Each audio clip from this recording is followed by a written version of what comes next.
Bagamat may bagong round ng oil price hikes ngayong linggo, hindi muna nakisabay sa taas presyo ang malalaking kumpanya bilang tulong sa mga consumer sa panahon ng krisis. Gaano ba kabigat ang langis sa puhunan? Ang detalye mula kay Business News anchor Lois Calderon. Lois, ano ang ating weekly digit? Salamat, Menchu. Ito na nga ang ating weekly digit, 30. 30 days na preno muna sa pagtaas ng presyo ng mga pangunahing bilihin tulad ng pagkain, tinapay, mga delata, sabon at kandila sa gitna ng krisis sa petrolyo bunsod ng gyera sa Middle East. Hindi yan isang price freeze order, hindi isang utos mula sa DTI o Department of Trade and Industry.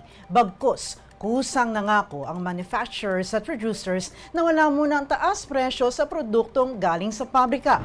Bagay na ikinatuwa ng mga retailer dahil ibig sabihin wala ring price hikes sa mga supermarket sa loob ng isang buwan. We have to thank the Philippine Chamber of Food Manufacturers and the the companies which produce food for us. If they don't move their prices, no reason for us to increase prices. Hindi may kakaila na tatamaan ng kita ng food industry mula bukid, supplier, pabrika, distributor hanggang supermarket at palengke ng pagsirit ng presyo ng krudo.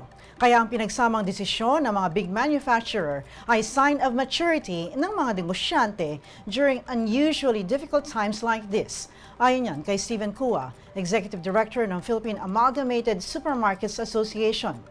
Wala pa ang datos kung gaano kalaki ang kontribusyon ng langis sa gastos ng mga food producers. Pero sinuri natin ang financial statements ng tatlo sa pinakamalaking listed food giants sa Philippine Stock Exchange. Ang Universal Robina Corporation o URC na manufacturer ng Nissin Cup Noodles, Great Taste Coffee, Chippy at iba pa. Ang San Miguel Food and Beverage Incorporated na producer ng Pure Foods na Delata, Magnolia, Spam, Dairy Cream, Star at Kape. At ang Jollibee, ang listed company behind Jollibee, Team Ho Wan, Chowking, Red Ribbon, Greenwich at Mang Inasal. Raw materials ang pinakamalaking puhunan ng mga kumpanyang ito. Raw materials tulad ng flour at karne na imported kaya damay sa runaway global oil prices.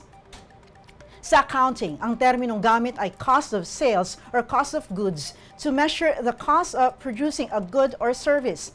These costs include raw materials for inventories, labor and overhead directly tied to production or manufacturing. Sa Tagalog, ito ang puhunan. Ang Universal Robina, halimbawa, 73.5% ng sales o revenues nito ay kinain ng puhunan o ng cost of sales. Ibig sabihin sa bawat pisong revenue o benta ng Robina, 73 centavos ang puhunan. Ang San Miguel, halos ganun din, 71 centavos ang puhunan sa bawat pisong benta ng produkto. Ang Jollibee, 48 centavos sa raw materials at iba pang puhunan sa bawat pisong sales. Base ang lahat ng yan sa huling regulatory filing ng mga food giants na ito. Kapag isasama simula Marso kung kailan sumiklab ang gyera sa Iran at dahil magre-replenish ang mga pabrika ng inventaryo, inaasahan na mas malaki ang gastos sa raw materials at ninipis lalo ang profit margin o kita ng mga manufacturers hanggang distributors at syempre susunod na ang mga supermarkets at palengke. Kaya ang 30 days na relief ay malaking bagay sa ngayon. Ngunit kung ano ang presyo ng basic goods at commodities pagkatapos ng 30 days, walang nakakaalam. That's beyond our control. But we will be meeting on a weekly or on an every 2-week basis just to make sure that we know what the movements of the food are. That's a question that not anyone can answer kasi nasa bodega ng mga manufacturers ang raw materials na binibili nila, and a lot of it is galing abroad, no? So kung naubusan yan, no choice, the next batch of raw materials, will increase the price, the cost of production, and eventually, tataas ang presyo sa mga ating merkado. May paraan upang makatulong ang mga consumer na hindi sumipa ang presyo ng pagkain at iba pang produkto. Huwag mag-hoarding o huwag mag-panic buying. Kapag tayo nagmadali, no?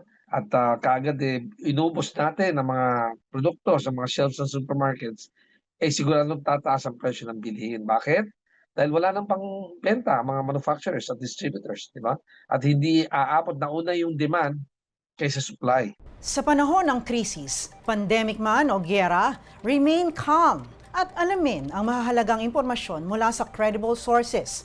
Dahil kapag well-informed ang desisyon, tulad ng mga negosyanteng nabanggit, makakatulong tayo sa pagsasaayos ng sitwasyon dahil bawat isa ay maaari may kontribusyon. At yan ang ating Weekly Digit ngayong linggo. Balik sa iyo, Menchu. Maraming salamat, Lois Calderon.